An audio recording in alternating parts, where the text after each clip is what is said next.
Hey, you guys, this is Tamiya Robles. I am your credit expert. I am the owner of FixMyCreditNally50.com. I am the host of my podcast, Coast to Coast Credit. Welcome, you guys. We are doing yet another live with Ask a Mortgage Lender with Sean Rogers. We have Sean Rogers here with us, who is not just a great guy, he's also a real estate broker, and he is my second VP in NAREB High Desert chapter. And if I didn't already say, I am the president. But anyway, welcome, you guys. Be sure to like, comment, share, subscribe. If you need to check us out, all of our information is in the description. Now, today we're going to talk about preparing for a mortgage application. So, what Sean's going to do is talk to y'all about how to prepare for a mortgage application. We'll go over what documents you need, all of that good stuff. In the meantime, I will transfer you over to Sean. Thank you, T, for the wonderful intro. All right. So, yeah, preparing for a mortgage application, right? Now, one thing is that you don't know what really going to ask you. That's one of the scary parts. Every time I take an application out there, everybody says, oh, I should have been more prepared for this. Not really. But here's what you want to do, okay? The first thing you want to do is remember the last 2 years of your life, right? Because that's what we mainly look at is the last 2 years or 24 months of your life, right? So the first thing that folks get hung up on, not everyone, but some, okay, is where have I worked for the past 2 years?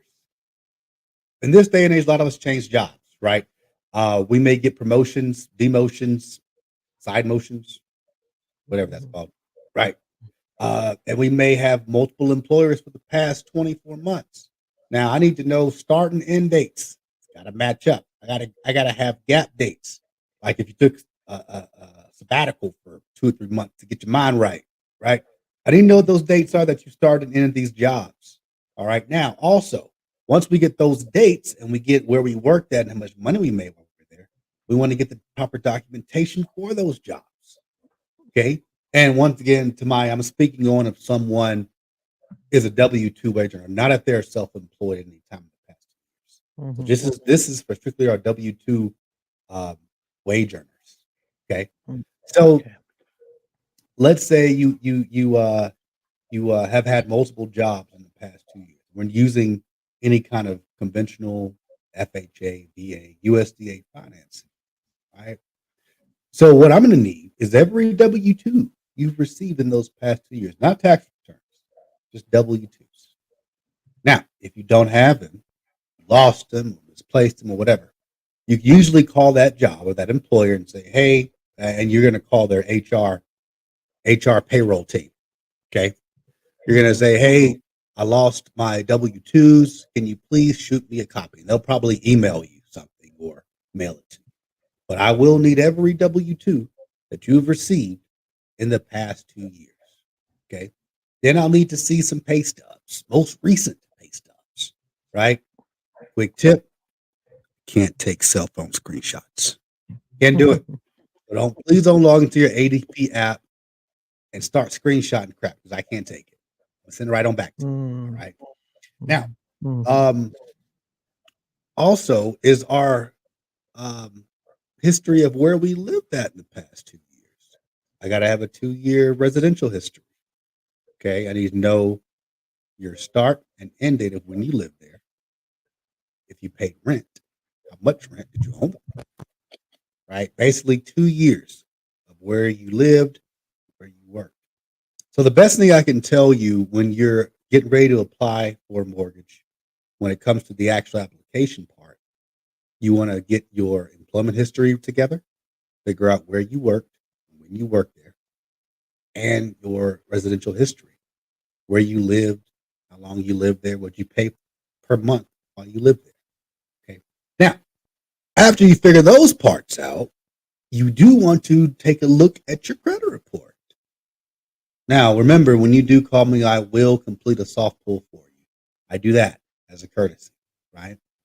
However, a lot of the times people I talk to, I catch them off guard. It's like, oh, I didn't know that was on there. I didn't see that, so forth and so on.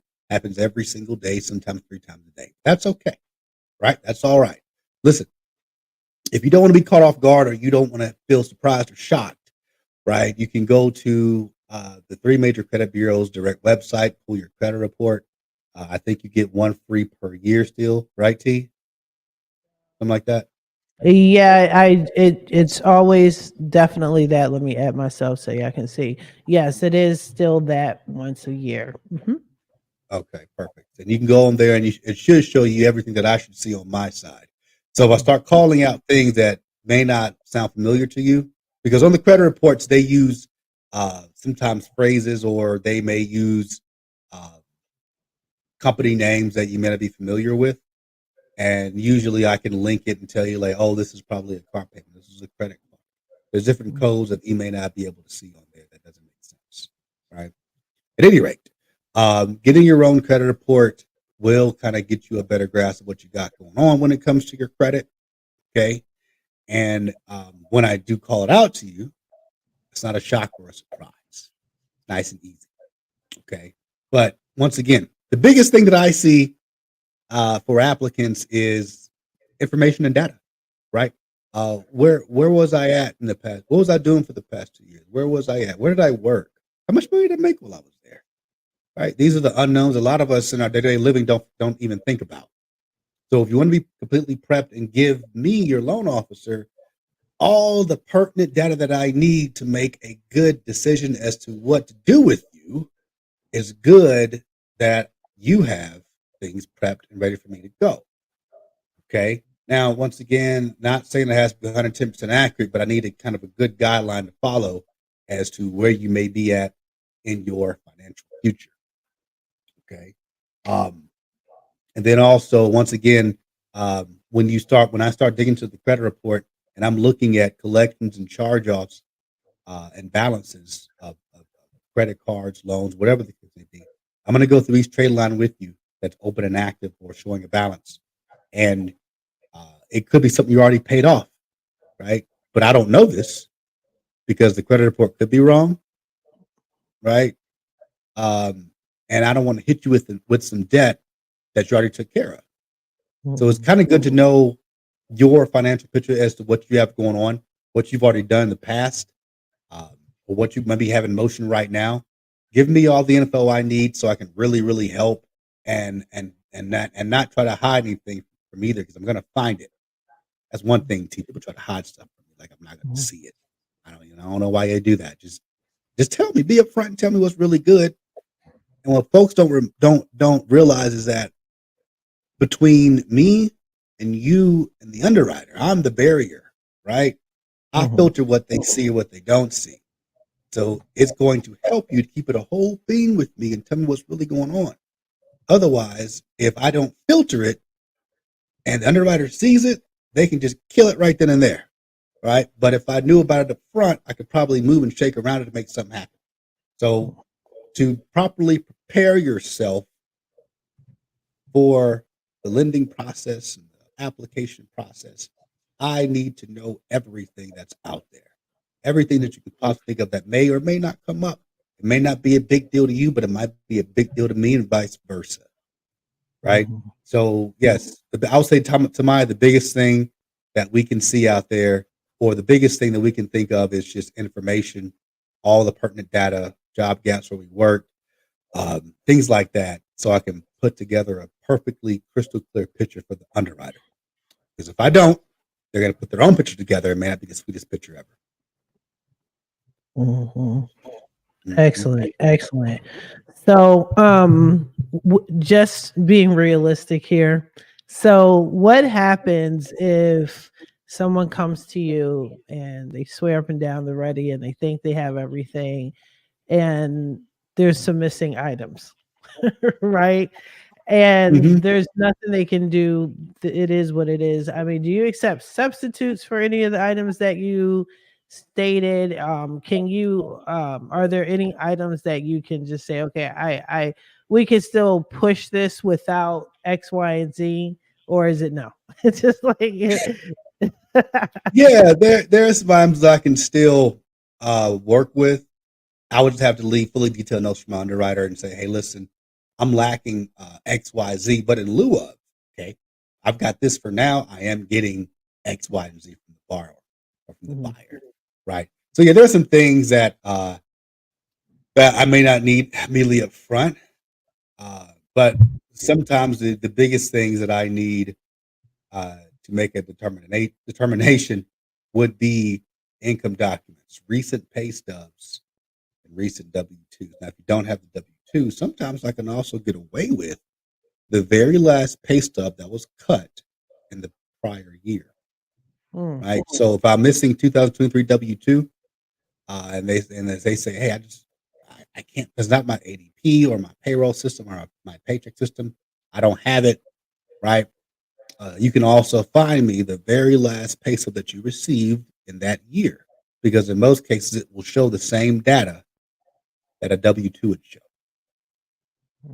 Right now, they're still going to want the W-2s, but this will kind of get me through until I get to that point in the transaction.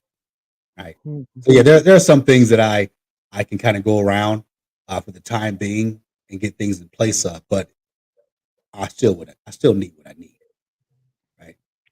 And I have another question. What if someone is going to pay so much down, right? Mhm. Like a huge, I don't know if this is the thing or not, but what if they're going to put so much down on it? Can you overlook some things if they're going to, if you know they're putting a huge chunk of change? Like the reason why I say that is my neighbor, she recently moved, but she hasn't been here that long, and she sold her first house, and she put basically almost everything she got to the new house, dropping her mortgage drastically. So if you know that the client is going to put a huge dollar amount towards the house, do you even need half of the stuff that you're asking for?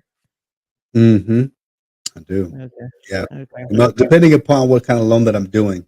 So, for Mhm. example, let's say your people's they're putting down this big chunk of money. We'll say they're putting down 80%, right, or Mhm. 90% of the purchase price in cash or Mhm. transferable assets from the other property, right? Um, and for the 10%, they still qualifying. I still need income to qualify for that 10% I'm going to give them, right?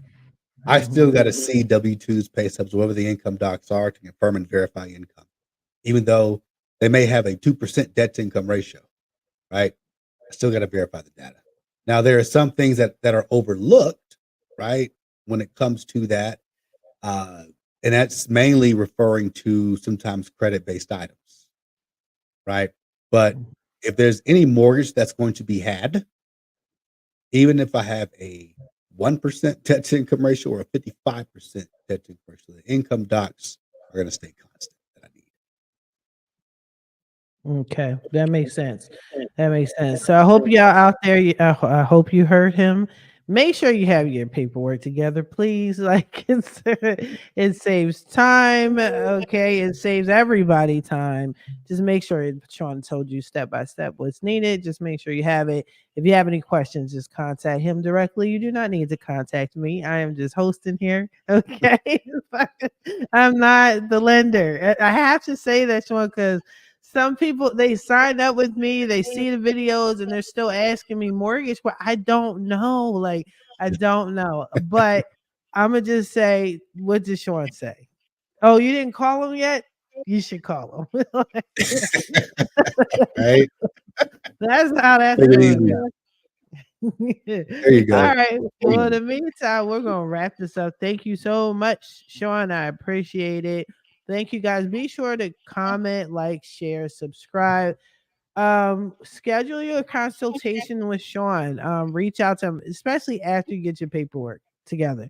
You got your paperwork together, you feel confident. Some of y'all feel confident that your credit score is together.